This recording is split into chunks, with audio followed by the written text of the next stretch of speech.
దళితులు ఏ మతం పుచ్చుకున్నా వాళ్ళు దళితులుగానే పరిగణించబడుతున్నారు. దానికి కారణం ఈ దేశ కుల వ్యవస్థే డామినేట్ చేస్తున్నది. ఈ దేశ కుల వ్యవస్థ ముందు మత విశ్వాసాలు కూడా వెనుకబడిపోతున్నాయి. మళ్ళీ చెప్తున్నా, ఈ దేశ కుల వ్యవస్థ ముందు మత విశ్వాసాలు కూడా వెనుకబడిపోతున్నాయి.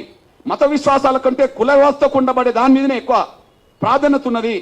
కాబట్టి దళితులు ఏ మతం పుచ్చుకున్న వాళ్ళు దళితులుగానే ఉంటారని చెప్పి ఆయన స్పష్టం చేశాడు. అంతేకాకుండా మీ అన్నగా ఒక విషయం గుర్తు చేస్తున్నా నేను. షోలాపూర్ సభలో ఎప్పుడు పెట్టినంటే 1937లో పెట్టిండు. మతం మారడం వల్ల ఆత్మగౌరవం వస్తుందని ఆశించి చివరికి అటు ఆత్మగౌరవం దక్కక ఇటు లౌకికవాద రిజర్వేషన్ కోల్పోయి దళిత క్రైస్తవులు 2 పడవల మీద ప్రయాణం చేస్తున్నారని నేను అభివర్ణించారు. ఇటు హక్కులు పోయినాయి, ఇటు గౌరవం పోయింది. హక్కులు పోయినాయి, అటు గౌరవం పోయింది. దళిత క్రైస్తవులు అయినంత మాత్రాన ఉన్నత వర్గాల క్రైస్తవులు పెట్టే సమాధుల కాడ వీళ్ళని పెడతారా? గౌరవం లేదు, అందులో మారిందని చెప్పి హక్కులు పోయినాయి. రెండిటికి చెడిపోయినరు అని చెప్పి, రెండిటికి నష్టపోయిందని చెప్పి డాక్టర్ బాబాసాహెబ్ అంబేద్కర్ మాట్లాడిండు. ఇప్పుడు మీ అన్నగా చెప్తున్నా, మీకు లేటెస్ట్ ఉదాహరణ చెప్తున్నా. 100 ఏళ్ల క్రితం క్రైస్తవ వ్యవస్థ మీద 100 ఏళ్ల క్రితం ఉన్నత వర్గాల ప్రభావమే ఉన్నది. వాళ్ళు ప్రచారకులు, వీళ్ళు భక్తులు, అంతే. వాళ్ళు ప్రచారకులు, వీళ్ళు భక్తులు. ఇప్పటికీ 100 ఏళ్ల తర్వాత చరిత్ర చెప్తున్నా నేను. పేర్లు 100 ఏళ్ల తర్వాత చరిత్ర చెప్తున్నా, వాళ్ళ పేర్లు.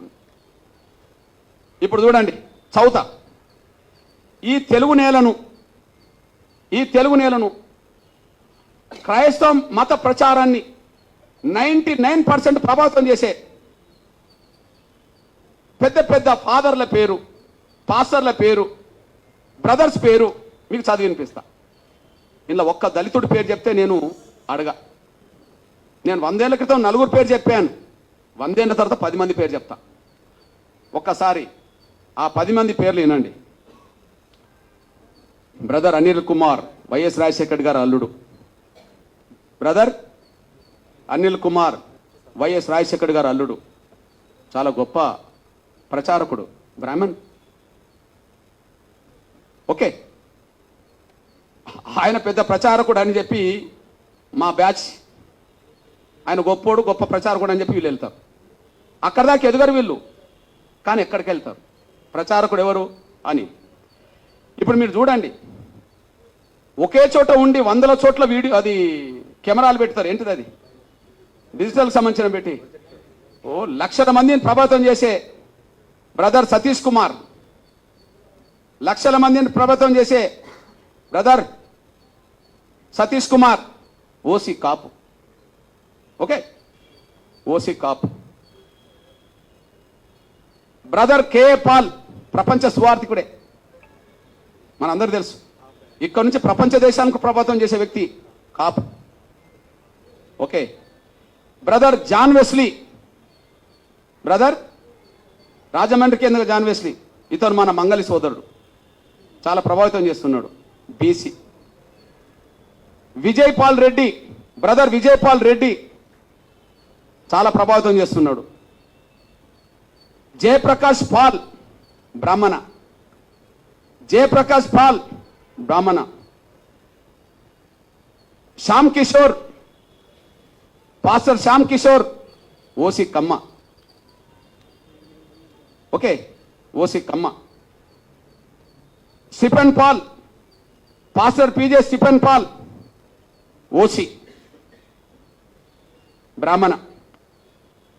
ఓసన్న ministries John Wesley Kapu. Pastor Shalem Raj BC, pastor Shalem Raj BC.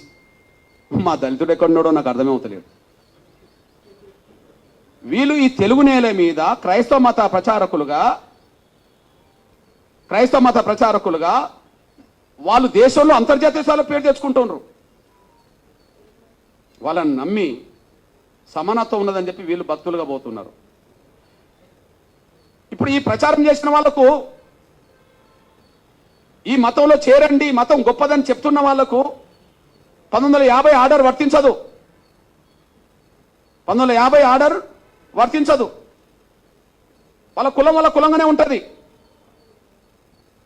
వాళ్ళ కులం వాళ్ళ బ్రాహ్మణ కులమే, వాళ్ళు ఓసీలే. వాళ్ళ కమ్మ కులమే, వాళ్ళు ఓసీలే. మా మంగళ సోదరుడు బీసీనే, కాపులు ఓసీనే.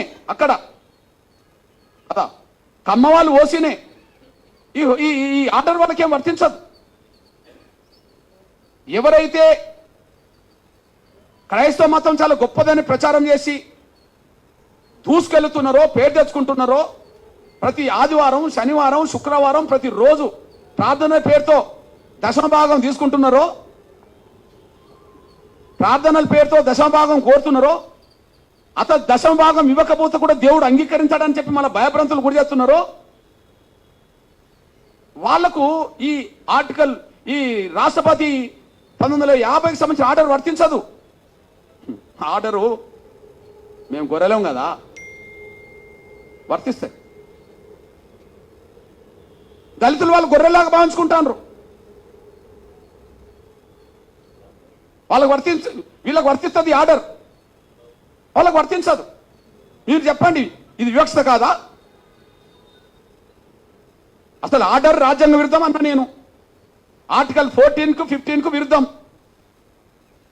సమానత్వ స్వేచ్ఛకు విరుద్ధం, ఆర్టికల్ 25కు విరుద్ధం, మత స్వేచ్ఛకు విరుద్ధం.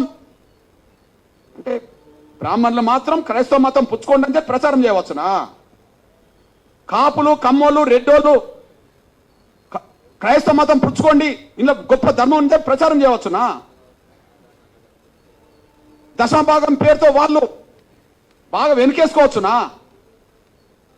దళితులు మాత్రం మతం మార్చుకుంటే వాళ్ళు ఎస్సీలు కాకుండా పోతారా?